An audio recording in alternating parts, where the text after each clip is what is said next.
Dear students आज के video lesson में हम एडजेक्टिव की फर्दर टाइप्स पढ़ेंगे।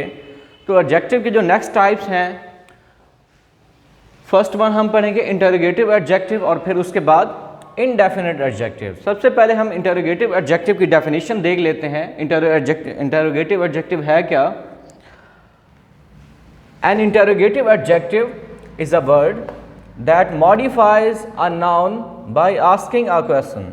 इंटरोगेटिव एडजेक्टिव का मकसद ही यही होता है कि ये नाउन से पहले आता है, यानी नाउन को मॉडिफाई करता है और and it ask a question, और ये एक क्वेश्चन पूछता है, यानी सेंटेंस को ये इंटरोगेटिव सेंटेंस बना देता है।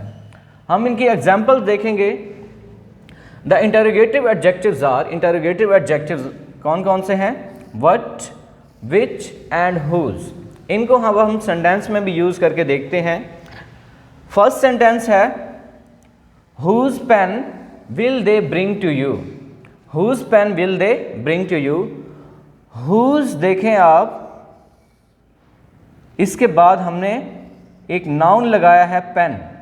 हुज पेन, यानी ये इंटरोगेटिव एडजेक्टिव है और मॉडिफाई कर रहा है एक नाउन को। पेन है नाउन। नेक्स्ट है which book are you reading.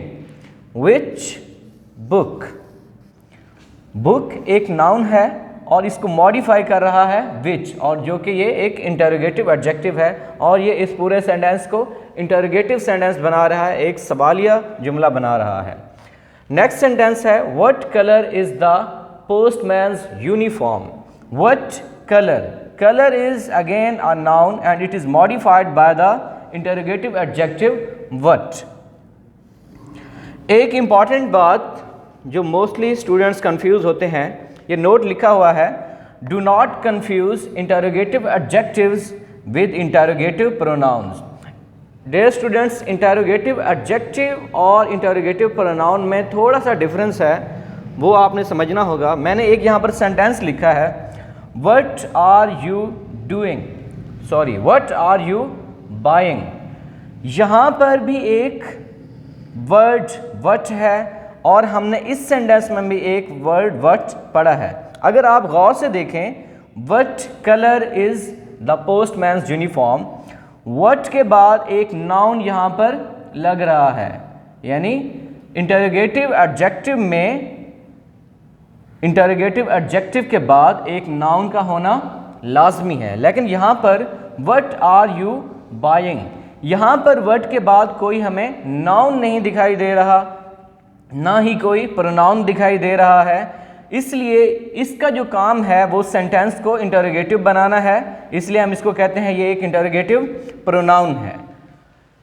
Next आ जाते हैं इंडेफिनिट एडजेक्टिव की तरफ। इंडेफिनिट एडजेक्टिव्स क्या होते हैं, डेफिनेशन देखते हैं हम इनकी। An indefinite adjective is used to describe a noun in a non specific sense. Non specific का मतलब होता है गैर मखसूस, यानी इंडेफिनिट एडजेक्टिव जो है वो ऐसे प्रोनाउन को मॉडिफाई करता है, ऐसे प्रोनाउन को डिस्क्राइब करता है जो कि स्पेसिफिक नहीं है, गैर मखसूस है, किसी ख़ास शख्स या किसी ख़ास चीज़ या किसी ख़ास जगह को मॉडिफाई नहीं करता, बल्कि एक गैर मखसूस चीज़ को या गैर मखसूस शख्स को मॉडिफाई करता है। The most common indefinite adjectives are, ये कुछ कॉमन इंडेफिनिट एडजेक्टिव्स हैं जिनमें any, each, few, many, much, most, several, some, ये सारे एडजेक्टिव्स शामिल हैं। हम इनकी एग्जांपल्स देखते हैं, फिर इनको एग्जांपल से ही हम अपना मज़ीद कंसेप्ट क्लियर करेंगे। एग्जांपल 1 है there are several people in this room. Several के मीनिंग क्या होते हैं? कई। इस कमरे में कई लोग हैं, यानी किसी स्पेसिफिक नाउन को या प्रोनाउन को ये जो वर्ड सेवरल है ये मॉडिफाई नहीं कर रहा। पहली बात तो देखें, सेवरल के बाद हमें वर्ड पीपल नज़र आ रहा है और पीपल यहाँ पर नाउन है और इस नाउन को मॉडिफाई कर रहा है word several, which is an indefinite adjective. Next example, I bought some batteries. Some is an indefinite adjective क्योंकि स्पेसिफिक नहीं है how many batteries, some batteries, Battery is a noun which is modified by the word some. Each company is fighting to protect its interest. Each company is a noun and it is modified by the word each which is an indefinite adjective. Each जो है वो indefinite adjective है और company जो है एक noun है. उसके बाद एक और चीज़, एक important note, indefinite adjectives should not be confused with the indefinite pronouns. जैसे हमने पढ़ा था interrogative adjective और interrogative pronoun में स्टूडेंट्स कंफ्यूज हो जाते हैं, इसी तरह indefinite adjectives और indefinite pronouns में भी थोड़ा सा डिफरेंस है, उसको समझें. मैंने एक सेंटेंस लिखा है, I bought candies and gave some to my friend. यहाँ पर भी एक वर्ड some है, लेकिन अगर आप देखें इस वर्ड के बाद यहाँ पर हमें नाउन देखने को मिला है. दोनों वर्ड्स इनडेफिनिट हैं. यहाँ पर इस इंडेफिनिट वर्ड के बाद नाउन है, इसलिए हम इसको कहते हैं कि ये नाउन को मॉडिफाई कर रहा है. That's why it is called as an indefinite adjective. लेकिन जहाँ पर I bought candies and gave some to my friend, यहाँ पर some के बाद कोई हमें noun देखने को नहीं मिला. यानी ये जो some है it is used in place of candies. ये जो word है ये noun की जगह पे इस्तेमाल हुआ है और जो word noun की जगह पे इस्तेमाल होता है हम उसको pronoun कहते हैं.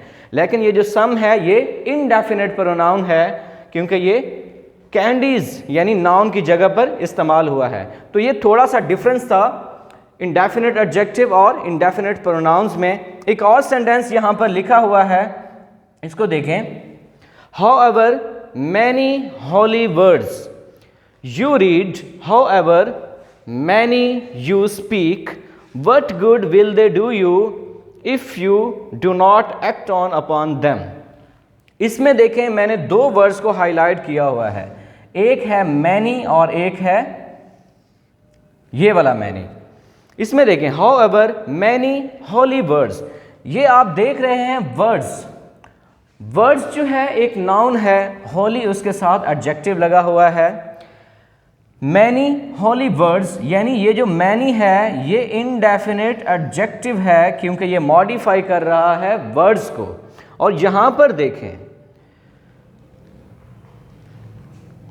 however many you speak, ये जो many है ये यूज हुआ है उन्हीं वर्ड्स की जगह पर क्योंकि ये रेफर कर रहा है वर्ड्स को. यहाँ पर राइटर ने इस सेंटेंस में फिर से नाउन रिपीट करने के बजाय उस नाउन की जगह पर उसने प्रोनाउन डाल दिया है मैनी, लेकिन उसके बाद कोई नाउन नहीं दिया गया. तो हम ये कहेंगे कि ये जो मैनी है जो कि ब्लू कलर से लिखा हुआ है इसके बाद कोई नाउन नहीं है, ये किसी नाउन को मॉडिफाई नहीं कर रहा बल्कि ये नाउन की जगह पर इस्तेमाल हो रहा है. तो इसलिए ये एक इंडेफिनिट प्रोनाउन है. जबकि ये जो मैनी है इसके बाद नाउन है और ये एक नाउन को डिस्क्राइब कर रहा है, तो that's why it is an indefinite adjective.